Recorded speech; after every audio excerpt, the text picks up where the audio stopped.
ஸ்கூல்ல யாரும் இல்ல. போட்டு போடுச்சுங்க.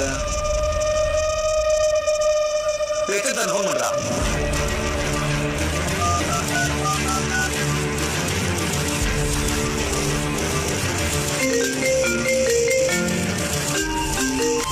ஹலோ சார், நான் சிபி பேசுறேன் சார். சொல்லுப்பா. நாங்க ஸ்கூல் வரணும் மட்டும் கேக்குறீங்களா? நீங்க சார் ஸ்கூல் வரல இன்னைக்கு? டேய் மூதேவி, நீ கவர்மெண்ட் லீவா? கவர்மெண்ட் லீவ்னா நீங்க சார் ஸ்கூல் வரல?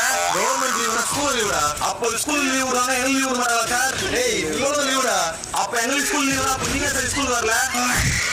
இது ரொம்ப தப்பு சார். இது நாங்க வரல மட்டும் நீங்க கேட்கலாம், நீங்க வரல கேட்கலா? இது எங்க பாருமா நான் பாத்துறேன் சார். டேய் அவர் எப்ப போன் கட் பண்ணிட்டாரா? போன் கட் பண்ணிட்டாரா? ஏய் என்னடா போனே சார் கட் பண்ணீங்க? இப்போ இன்கம் வரல பாத்துறேன். இன்கம் ஸ்கூல் வந்தா சார் பாத்துறீங்க. இனிமேல் ஸ்கூல் வரணும் சார். நாங்க சரி சார். ஆடா